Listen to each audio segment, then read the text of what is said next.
Hi, today we are going to make earrings like these ones, and I have made this presentation, and these earrings you can see are available from my Creative Fabrica store, Creative Fabrica.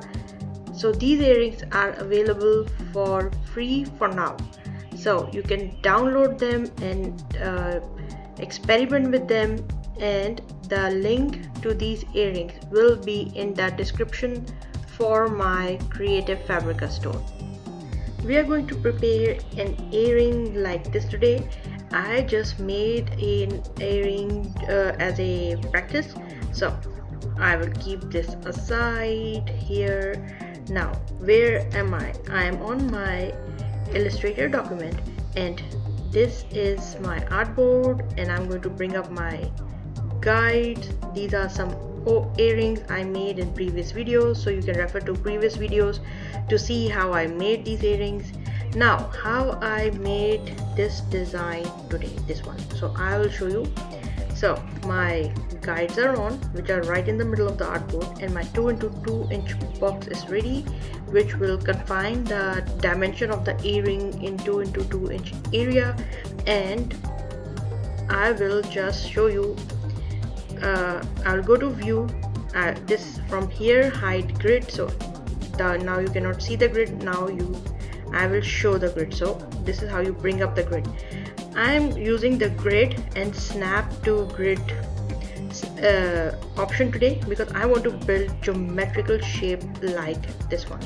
So for that, when snapping is on, it is easy to make the shapes and geometrical shapes. So what I did to make earrings like these, I took my pen tool, I changed, let's change the color to black, and I just clicked and click here, click once here, made a shape like this one, and let it go, and I'll squash it a little. And what I did, I select the shape and I copied it, reflect, copy, and with the help of an arrow key on my keyboard, I took it to the other side.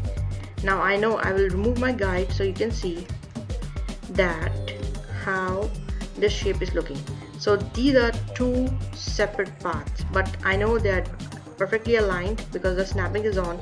I'm just going to change it from swap from stroke to fill, and as these are still two different parts, I'm just going to go to object, select both of those, go to object, expand, and unite from the pathfinder. Most pathfinders are here, but my pathfinder is always here. And if you don't have this option, you can go to window, pathfinder, and this panel will appear, and my panel is always here. So what is this shape?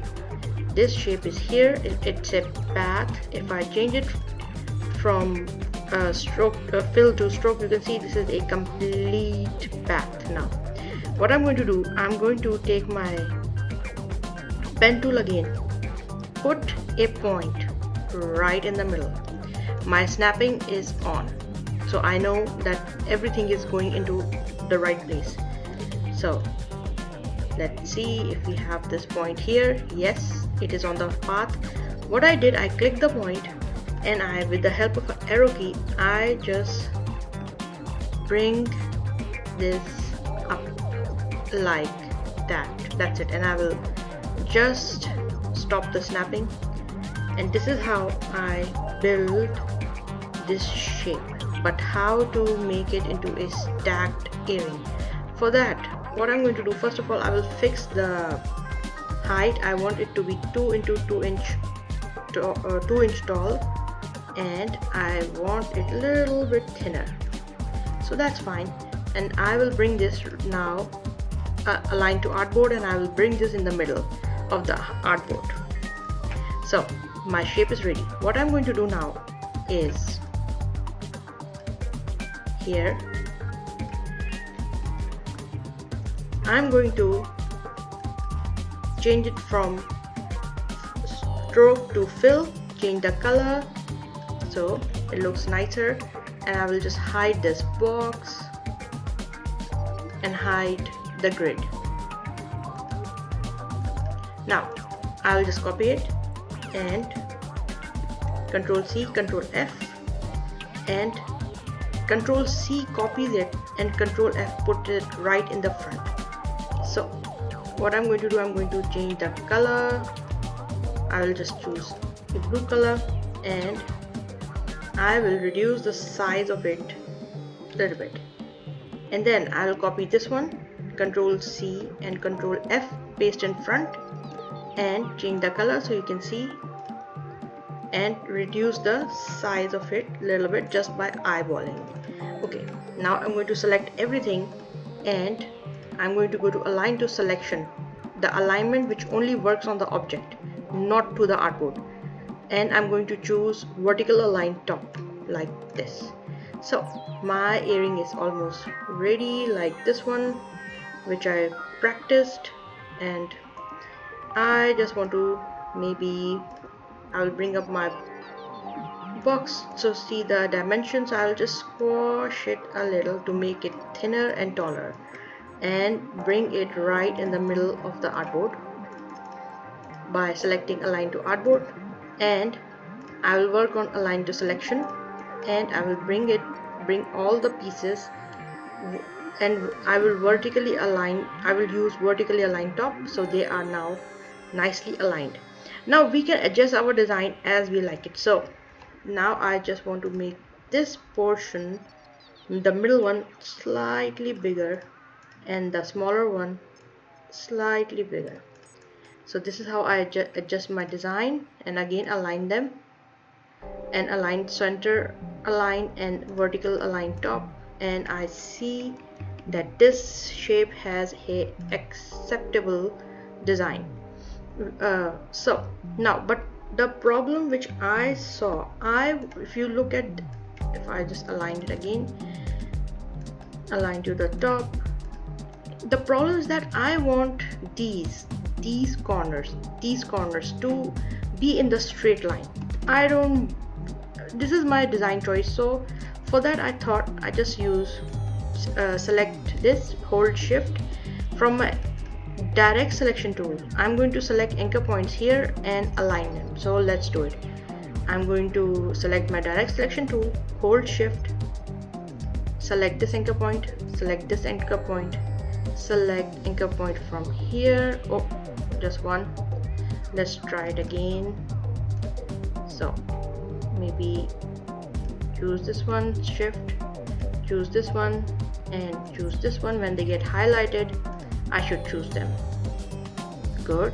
And one more. What I'm going to do now, I'm going to go to my align panel, and here you see that this key appears, align to key anchor.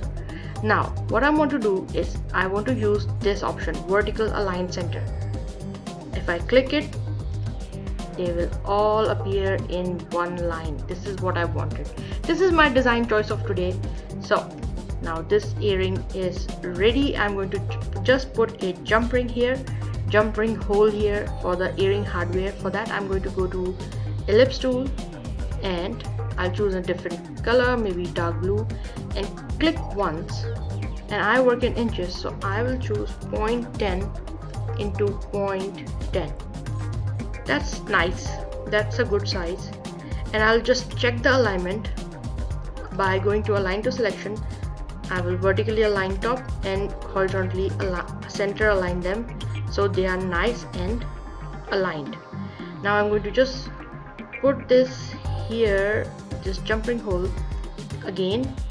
Now I will go to artboard, align to artboard. I want everything to be aligned nicely, and now I want to use this ellipse as a template to punch holes in 3 layers. So what I'm going to do for that, I'm going to select this, go to object, path, divide object below, and this ellipse goes through these 3 layers, and if I can delete now, and splits the design into 2 parts. So for that, now I'm going to select every part and delete it with my keyboard delete key, and here you go, this design is complete.